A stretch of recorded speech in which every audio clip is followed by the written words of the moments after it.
right, I am it. How many of you feel like prosperity today? That's better than I thought I was going to get there. Wow. Because we're going to be talking about that. There may be things that we're doing or things that we're not doing that are making a difference in how prosperous we are in our financial life and in all the other departments of our life as well. A man named Bill Early once said, if your outgo exceeds your income, then your upkeep will be your downfall. If your outgo exceeds your income, your upkeep will be your downfall. So today we're going to be talking about maybe some of the reasons why our outgo seems to be more than our income, so that we can really figure out how to make our upkeep not be our downfall in life. Now, I happen to be a tree hugger, and one of the really neat things about standing up here is I get to look at that tree of life up there. Just look at that tree of life. Isn't that beautiful, the way it's hugging the earth? I love trees, and trees do so much for us. You know, they give us food, they give us shelter, they give us oxygen, they give our little bird and critter friends food and shelter. They also give us paper. Now, you might be sitting on a little piece of white paper right now. How many are actually doing that? It really wasn't for you to sit on. I was hoping you'd pick it up and then sit down, but you're going to use that little piece of paper a little bit later in my talk. You know, it's funny that I find it interesting. We give a lot of power to paper. Not necessarily that little piece of white paper, but these pieces of green paper that have these numbers and letters and pictures of dead people and stuff like that. We really give our power to this sometimes, don't we? A lot of people have really come to believe that this is what rules them, this is what guides them. And you know, we like to think that somewhere out there there's a building that has a whole bunch of gold in it that gives this some kind of value. But I don't know if that's true. Does anybody really know that? Did anyone ever see a suppository of gold? We don't know that. Depository, was that what I was supposed to say? And that was not even intentional. It shows you where my mind goes. So when I go into a grocery store, you know, I give the cashier my money and I take my groceries and I go home and I don't really worry about whether there's gold there to give real value to this, because I've often thought, and especially in a small town like Ashland, there's only, 20,000 people here. What if something happened to the economy? What if everybody in this town decided that we could all get a game of Monopoly and we were going to use that money? And we would just trade it in our town. All of the merchants agreed to take Monopoly money and we would just use it. We wouldn't care if there was gold somewhere to make it valuable. But that's not exactly what we're allowed to do right now. It's not legal. Now, I happened to look on the internet a few days ago and I noticed that the Treasury Department is actually, they've announced that they're going to overhaul paper money in the future, in the next few years. And they're going to, for instance, put Harriet Tubman is going to be appearing on the front of a $20 bill. And Andy Jackson, the guy with the cool hairdo, he's actually going to be on the back of the $20 bill, and he was a slave owner. So we might be seeing some of those changes by the year 2020, and that's only, 3 or 4 years away. They will also be honoring civil rights leaders and women's suffrage leaders, and maybe having some braille so that blind people can use the dollar bills better. But anyway, I think it's a good thing to have more than just the presidents on there. And I think it's really in an effort to bring more balance, perhaps, to money. But of course, we already know that the imbalance of money it goes much deeper than the paper that it's written on. I think it's our attitudes about money that really makes a big difference there. Some people equate money with greed. Some people call it dirty money. Some people call it the root of all evil. Some people judge the people that have a lot of it because they really wish that they had a lot of it.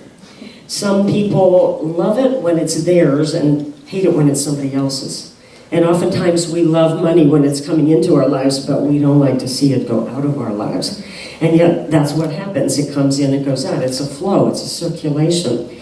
Michael Beckwith. How many know who Michael Beckwith is from the Agape Center? He's often asked by his parishioners, do I have a right to be rich? And what he tells them is you not only have a right to be rich, you have a mandate to be rich. Rich is not merely about things, he says, material things. He says it's about releasing the talents, the gifts, the capacity of your own soul, so that you are living a fulfilled, a successful, and an evolved life. So you see, the universe is always expanding. Well, the universe doesn't expand unless we do, unless we step up and become the greatest that we can be. We can't do that if we're playing small. We can't do that if we're worried about money all the time, or if we're misusing the money that we do have. And we can't do it if we think that we are victims of an economy. We are not victims of the economy. We might be victims of our thinking, but we're not victims of the economy. What's going on in the economy does not have to rule our lives. So today I'm going to offer 4 different keys or concepts that might help us to expand our financial department, so that we can have a greater impact on the planet, because, you know, we really have to have a greater impact. There are so many other people out there having an impact on the planet that is not the impact that we want to see. And yet those of us who understand, maybe a little more deeply how the universe works and how it could be, we're not letting our voice be heard as much. Oftentimes it's because people are really focused on just making a living, just having enough money to get through the day, feeding their kids, having a job, all of that. So it's important that we look at a few things that we might be doing. The first one I want to talk about is attitude. Now, what do I mean by attitude?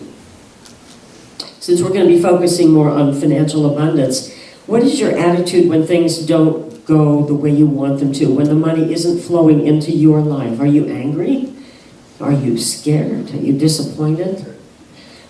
Or do you have a feeling like, well, it's going to be coming soon and something even better is coming? First of all, I think it's really important that all of us, I think we have an obligation to take care of our basic human needs. And of course, I'm not talking about the homeless man on the street who has PTSD from Vietnam. I realize there are people who cannot provide for their needs.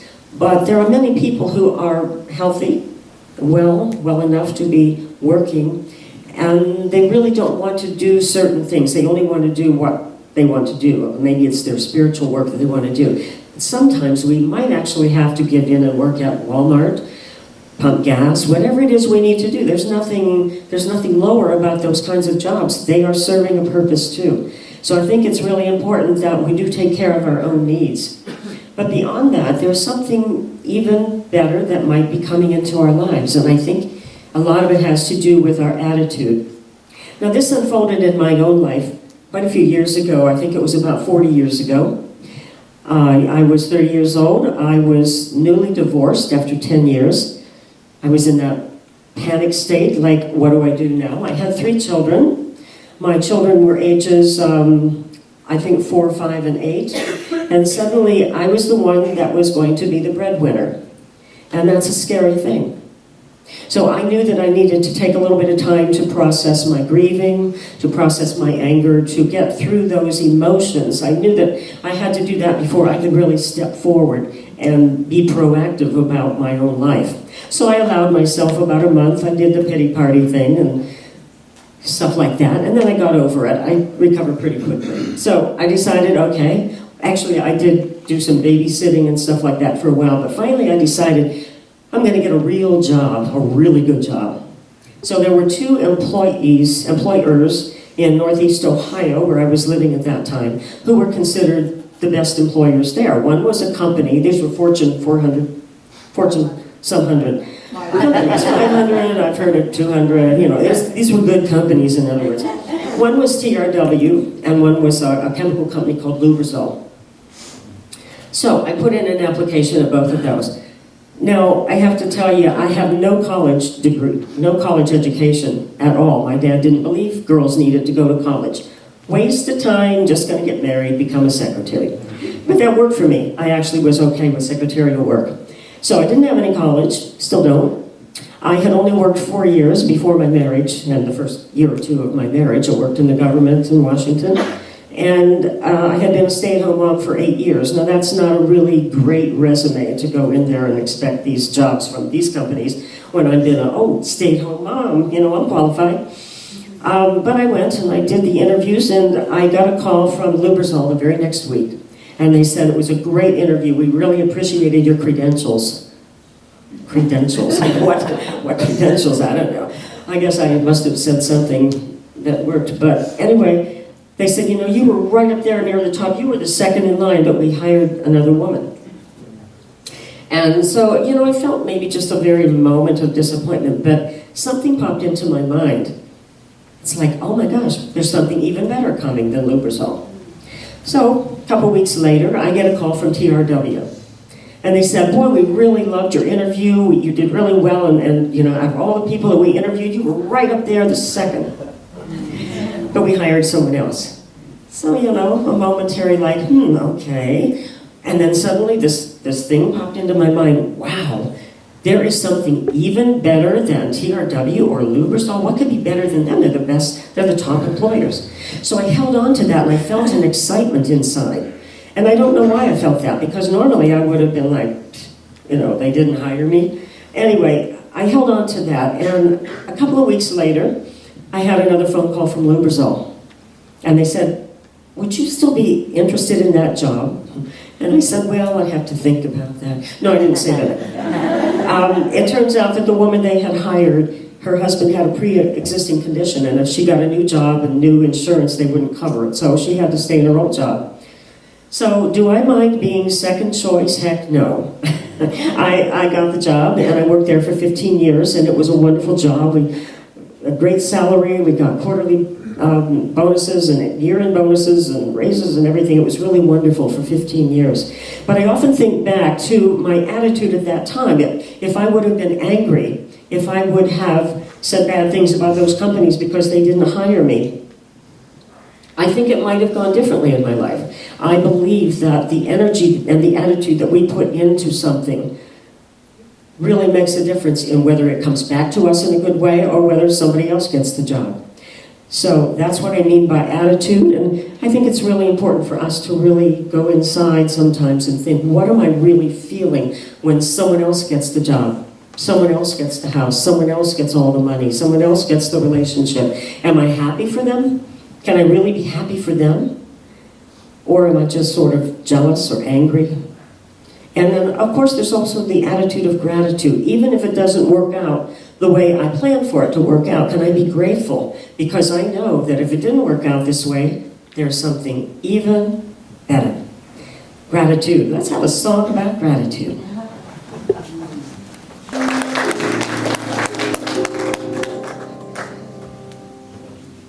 That was beautiful, thank you. Catherine Ponder, she is a retired Unity minister. She's written a lot of books on prosperity, and she said, desire is God tapping at the door of your mind, trying to give you greater good. The fact that you deeply desire something is proof that it's already been prepared for you, and it's waiting for you to recognize it and accept it. Desire, that's a second key I want to talk about, desire. So let's do a little bit of daydreaming right now. I want you to just imagine that somewhere up in the sky, out in the universe, there is this huge warehouse. And this warehouse has your name on the front of it. Mine has Donna's Warehouse. In fact, a lot of us, it probably says Donna's Warehouse because we've got a lot of Donnas here. And inside that warehouse is everything you have ever desired in the past. Everything you desire right now, everything you ever will desire, it's in that warehouse. It's waiting for you. And so let's say that, for instance, maybe there's a car that you want. And you decide, okay, I want this car really bad. And you start imagining it, and you start feeling what it would be like to have your hands on the steering wheel, and you smell the interior, and you really want that car. Well, I have to tell you, there's a lot of little workers up in that warehouse. They're like the little Keebler elves or something, and they get so excited, and this one little elf says, she put in her order, she wants her car. And those little workers, they get so excited, and they go get the car, they bring it out of the back of the warehouse, they get the ramp and put it up on the delivery truck, they start pushing that car up there, and then you have the thought, I'll never be able to afford that car.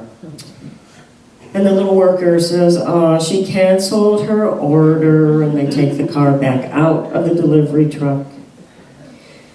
And they're very sad. We don't want to make little elves sad, do we? No. So maybe a few days later, you see that picture of that car again, and you decide, okay, I'm going to go do a test drive. I'm going to go drive that car, and I'm going to have that car. And you do that test drive, and you are all excited. And then you get an unexpected bill in the mail, and you say, nothing ever works out for me. I'll never afford that car. Well, you know, that little elf up there is so sad, and he says she canceled her order again, and they take the car out of the delivery truck, and on it goes. We put in our order, and we cancel our order. We do this all the time, back and forth. All of us do this, not about cars, but about a lot of things. Because we don't have the faith that it could actually happen, and we don't focus on what it is we are working towards having, or being, or doing, or creating for ourselves. So it's really important that we know how to focus on whatever it is we are creating in our lives, because if we have a desire for it, that means that it is there for us. It's something that we are entitled to. Unless, of course, it's something that would not be good for our lives or would destroy someone else's life. I'm talking about things that could really enhance the flow of our lives. So we are all creating. We're creating everything that comes into our life, everything that we are experiencing. We create with our thoughts, we create with our words, we create with our beliefs, with our desires, we create either consciously or unconsciously. We might be creating magnificent things in our life. We might be creating mediocre things in our life. We might be creating really kind of disastrous things in our life. But we are creating, and for every one of us, if you have another 365 days to live, you will have created a life, a year of your life. You might as well create it consciously, because if we're creating unconsciously, we may not like what it is that's coming into our lives. So that is about desire, knowing that if you have a desire for something, it's there for you. Now the third key I want to mention is, it's a word that some people call it a dirty word that church people use. It's a word that, there are some churches, they put a big billboard and they put up the topic that they're going to be talking about that week. Now, if they put this word up there, you can pretty well be sure that half the people are going to go on a picnic that day and skip church. What do you think that word might be? Tithing. The dreaded T word, tithing. Now, you probably think I'm going to stand here and say you should all tithe. I'm not going to tell you that. That's not what I'm going to say. I'm just going to tell you how the universe works and the flow. And I'm going to also tell you that we are all tithing. You might not believe that, but we are all tithers. Now, tithing is something that it's taught in every spiritual path. The Bible teaches it. Charles and Myrtle Fillmore, the founders of Unity, taught it. Ernest Holmes, the founders of CSL, Centers for Spiritual Living, taught it. Napoleon Hill, Think and Grow Rich. Wallace Wells, The Science of Growing Rich. Sandy Forster, and I actually have some books back there by Sandy Forster, and you'll know more about that later. But all of these people have taught that tithing is a part of bringing abundance into our life, because everything has to flow. Now, I don't know if you've ever had the experience of going over to the coast, going over to the ocean, and you see the water flowing in and flowing out. Now, if that water flows in, but never flows out, you better head for high water, high land, because it's got to flow both ways. Just like the blood in our body, it goes through our heart, it circulates and it comes back. If it's only going in one direction, bad news. So the fact that we all tithe, you may think, well, I'm not tithing, but you see, we all tithe either voluntarily or involuntarily.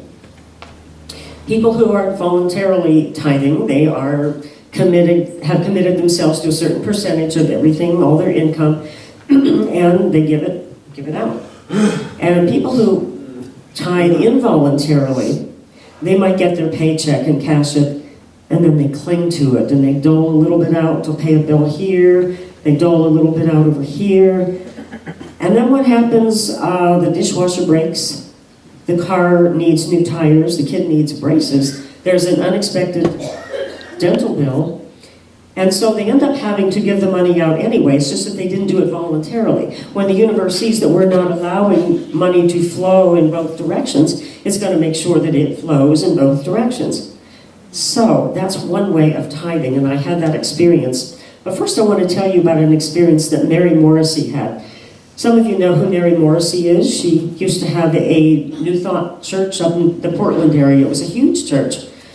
And now she's in Southern California. She has something called the Life Mastery Institute where she trains Dream Builder life coaches. When Mary was in her mid-20s, she had just graduated from ministerial school, and she was really excited to start her ministry. She wanted to be able to take all of the concepts that we learn here in Unity and take them out into the world and start her ministry. Well, as it happens, that she and her husband at that time inherited a blackberry farm. Marionberry blackberries. Sounds like a good thing, you know, I think of high, but it was a 70-acre blackberry farm, and so they thought, well, okay, I guess we'll work this farm for a while and save our money. So they tried it. They tried to work the farm. It's very hard work. And it wasn't their passion, and they realized, you know, this isn't what we want to be doing. So finally they got to the point where they said, okay, we need to do what our passion is. We want to create our ministry, both of them together. So they found someone to rent their house out to. They found someone to take over the farm. They paid off their car. They went out and bought a travel trailer, and they decided they were going to travel across the country. Mary was going to be giving her talks and workshops. So the day comes, they're going to leave Oregon.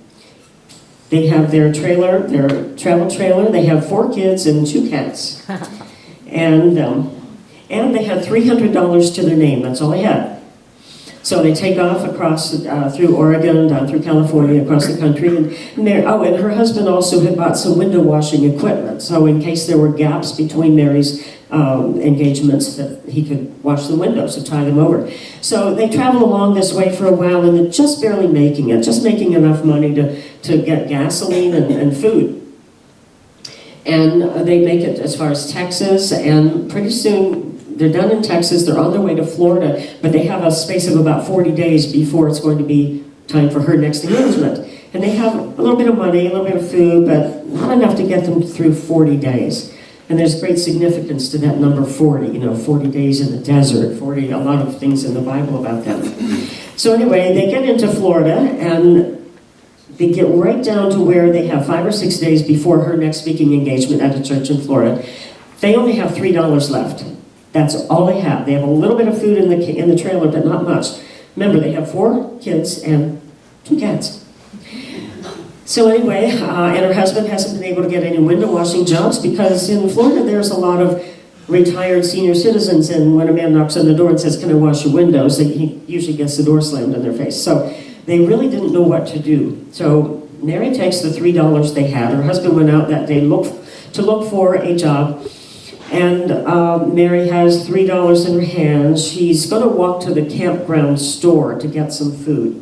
So she puts the 2 older children in charge of the younger ones and says, "I'll be back in just a short time." She's walking through the campground to the store.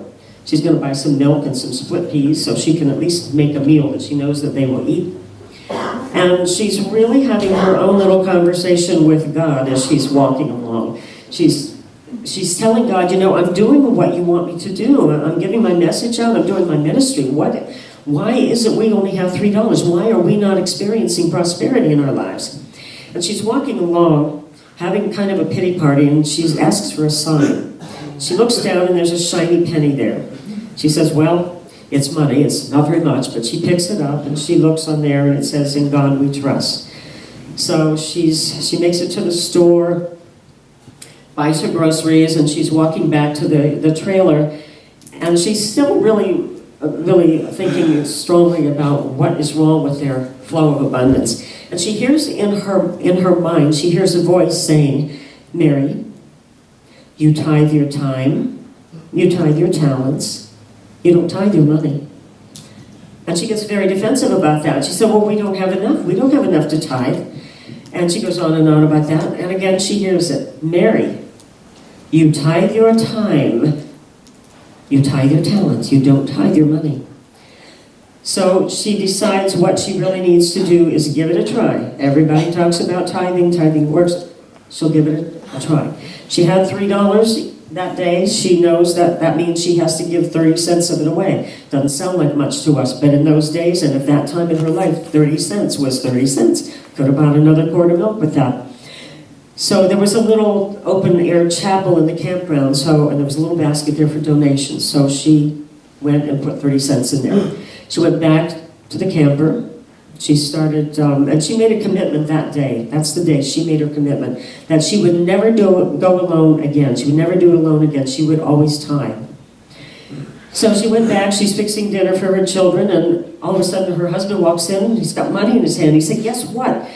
I got this wonderful window washing job today. They were going to have a big party. They had me wash everything. I got $80. And so she celebrated with him, and she said, well, guess what I did today? And she told him about her tithe. And he's a very spiritual man, and so he agreed that that's what they needed to do. So they took $8 of that $80, and they sent it ahead to the church that she was going to be speaking in a few days. So that was how she really came to understand the value of tithing. It isn't that we don't tithe if we don't give it voluntarily. Like I said, something will break down and it will flow out one way or another. But when we give it like that and give it with joy, it makes a huge difference in our life. Now, many years ago when I was newly divorced again, going back to that newly divorced time, I had a situation in my life where, I won't go into all the details, but I allowed my home, my house that I was living in with my children, I allowed it to be used as collateral for a business that someone wanted to start. And there was another couple that were going to be part of this process. So there were 4 of us, and my house was used as collateral, and whatever they all put up as collateral. And being blonde, I didn't read all that fine print. I just signed my name, you know. I trusted. I trusted a little too much. So in a year, that whole business fell apart, and the bank reclaimed all of the equipment and all of the, it was a little grocery store, I think, took all the equipment and all of the stuff that was left, and there was a debt left. And I thought, wow, that means I'm going to be responsible for 1/4 of that debt.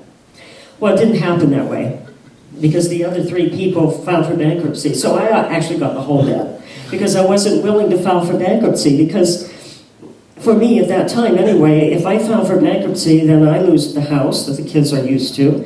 And also, that doesn't, when you file for bankruptcy, it doesn't mean that nobody pays. It means that I don't pay, but somebody else pays. So I decided that would be out of integrity for me, so I paid the whole debt. And it wasn't a small debt. It was like $46,000, and I had 3 kids to raise, no college and all of that, yada, yada, yada. But you know, not too long ago, and it took me many years to pay that off, but it got paid off. Not too long ago, I was thinking, I wonder if I figured out what my salary was approximately for the 15 years that I worked for Lubrizol, and took 10% of that, I wonder what it would be. And so I got paper and pencil, and you know, it came to about $46,000. So I tithed, whoopee. So, you know, wouldn't it be wonderful if every time that we get money, that we could just show gratitude and say, thank you, God, I have 90% of this for myself. I know that a lot of people, especially in unities, we use affirmations, and affirmations are good. You know, we might say all these wonderful things like abundance is flowing into my life. Millions of dollars are coming into my checking account right now. We can say that on the outside. But if we're not tithing, that means that we have an inner dialogue going on. We have an underlying self-talk that says, I don't have enough. I don't have enough.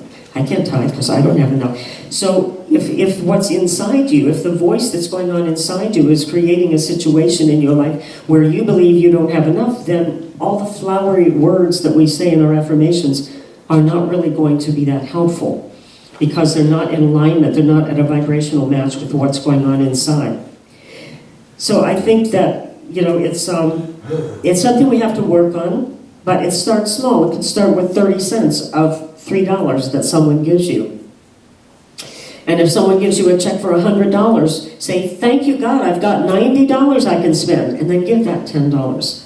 Whether you give it to your church, your synagogue, your mosque, whether you give it to a homeless person or a charity that you want to support, to me, it's not as important where you give it. It's important that we give it. So, someone gives you $1,000. Thank you, God, I've got $900 I can work with now. Give it.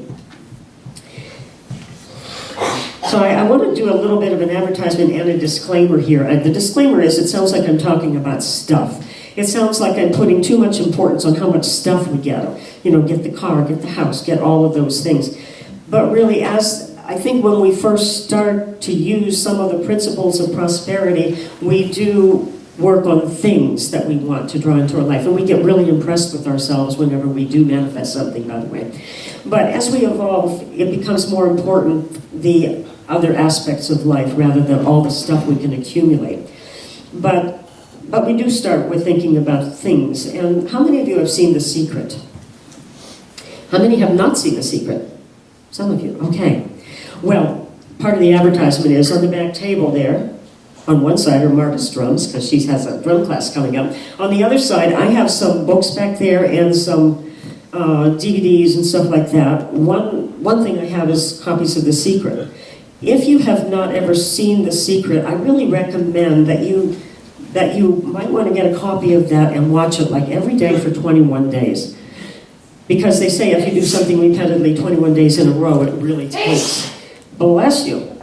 And so that's one idea. I also have books back there by Sandy Forster. Sandy Forster is a best-selling author from Australia. I took a life coaching course online with her and on the phone with her a few years ago. And part of what I received from that were her book and her workbook. And even though it's about creating stuff in her life, she has a very inspirational story about being $100,000 in debt and no job and a lot of stuff. And now she's, I think, a millionaire, with her book. It's really a very good book because the chapters are each like 2 or 3 pages long and each one has something you can do. So I would encourage you, if you're interested, to consider some of that back there. Because money is important, but only because it enables us to live our soul's purpose. So the final key I want to go into has to do with words. It has to do with words. It has to do with the energy behind the words. It has to do with enthusiasm. And it has to do, of course, with gratitude, always. So we've all heard the 2 words that are very powerful. The words, I am.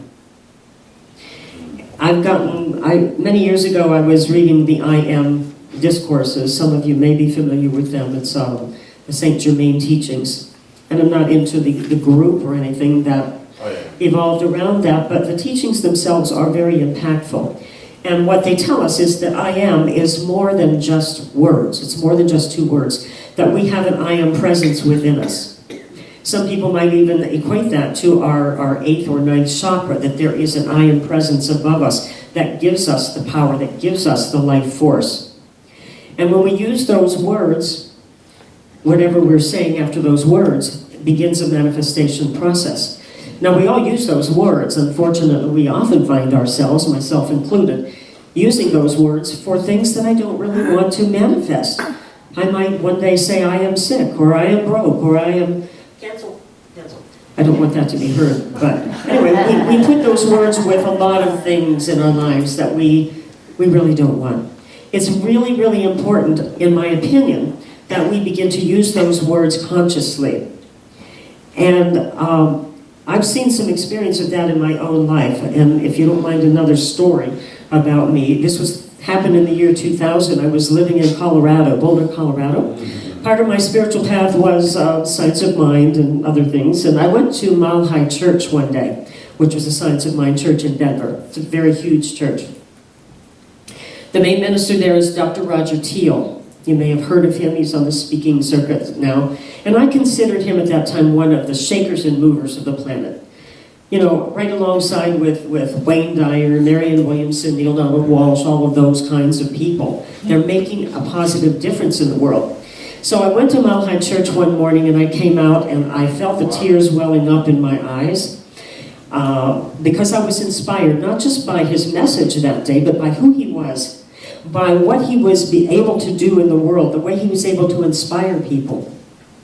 And so I walked across the parking lot and got in my car, and pretty soon all the other cars had gone home and I'm sitting there by myself and I'm very emotional. And I began to pray, and I began to say I am statements. I began to talk to God. And some of it wasn't all that nice. I was telling God, I am ready for my next assignment. I knew that the energy was no longer flowing for me in Boulder. I knew there was something new coming, and I was ready for it. But I didn't know how to jumpstart that. So I sat there and I talked to God for a long time, and finally I said, I am going to be among people like him, referring to Dr. Roger. I am going to be in their homes. I'm going to be friends with them. I'm going to be on a first name basis with them. I'm going to be them. I'm going to be one of them. And I went on and on and on and on and on with these I am statements. And I put enthusiasm in them, and I put energy behind those words, and until I realized I was creating something in my life, and I felt the energy flowing in me, and I was getting louder and louder. And then I finally calmed down, stopped crying, stopped whatever I was doing, ranting. And I went home, and a week or two later, I just decided I'm going to get in my car, I'm going to go find my next assignment.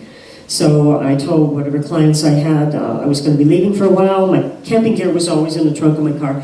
I started driving across Colorado down into southern California. I had heard that James Twyman lived there and there was community around him, so synchronicity after synchronicity happened on that whole trip. I ended up sitting in his house, and he played some music for me that he was recording, and I thought, well, that's interesting. Here I am sitting in someone's house on a first name basis with them. But I didn't want to move there. It was too hot, too dry. I continued traveling all the way up through California, and ultimately ended up coming down Siskiyou's summit and seeing Ashland and saying, okay, that's it. This is home. And I moved here.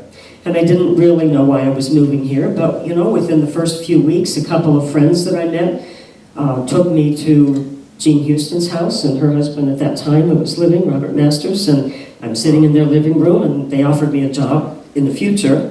And then I end up getting a job with another best-selling author, which I've had for 15 years now, and it's like, and I've met many other of the shakers and movers through that job. So I'm not saying this to brag, I'm saying this that because I look back at that day that I sat in the parking lot of Mile High Church and said all of those statements so firmly, so enthusiastically, so energetically, that I jump-started the energy for that to happen in my life. And that's what I want for you. Whatever it is you're working on, whether you're working on finances, some of you may be perfectly fine with your finances, maybe you're working on a relationship or on health, on finding a job, finding a house, right livelihood, whatever it is, I want that for you. And I know that the way to start the energy going is using I am statements, using positive statements in the present tense, and putting that energy into it.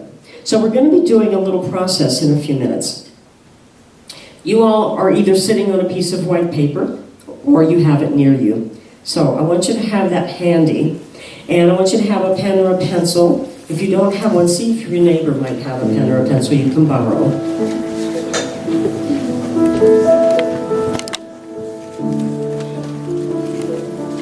And if you raise your hand if you need a pen or pencil, and Carol will come around.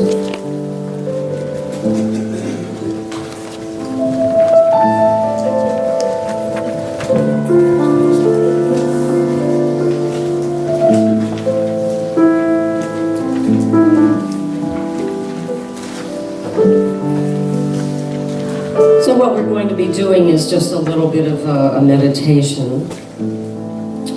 And then after we do that, you're going to come up with, in your mind, you're going to come up with some statements for what it is you want to create in your life. And then as you are ready, I would just ask you to open your eyes and write them down on that piece of paper. 2 or 3 or 4 statements. And then a little bit after that, we're going to have some music by Heather and Richard, and we're going to then, at that time, you're going to be saying your statements out loud. And you might want to start, if you're shy, you might want to start saying those things just in a normal voice or softly, but as the music gets louder and louder, I want us to be shouting out our I am statements. I want us to put energy into those I am statements, because you are creating. This is how we jumpstart what it is we need in our life or want in our life. So just for now, just relax, and if you would feel comfortable closing your eyes, just relax into your chair, knowing that you are fully supported in your chair. And take a deep breath. And just relax and let that breath go.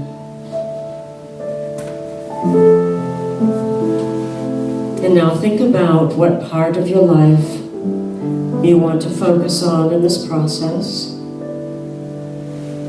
You may be wanting to create financial abundance in your life. For some of you, you may be desiring better health, maybe finding your right livelihood. Maybe it's finding a relationship or improving the relationship you're in. So whatever it is, just think about that right now. What experience would you love to create in this part of your life?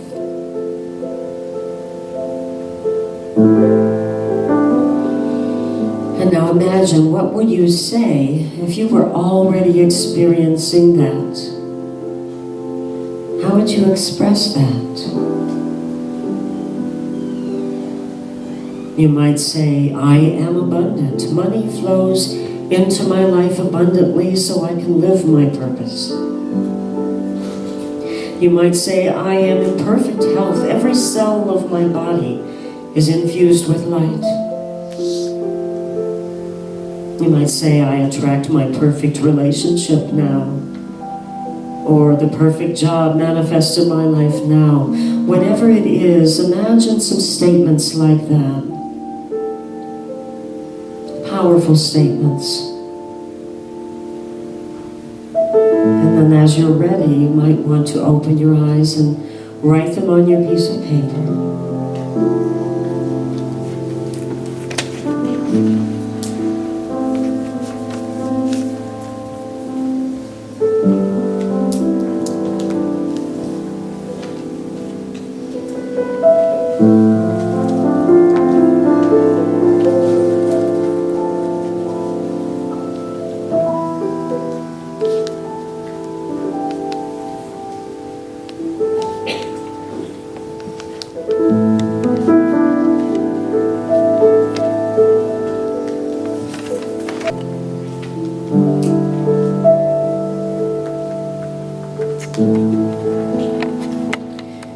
And so as you're ready, you can open your eyes.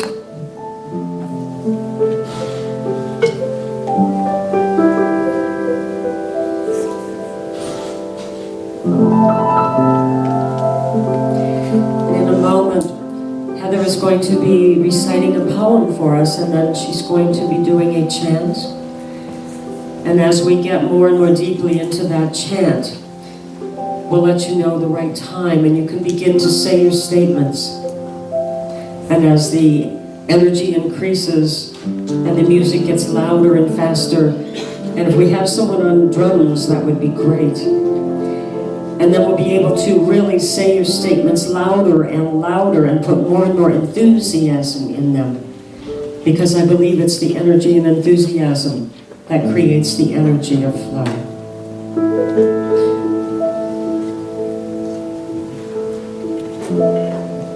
When we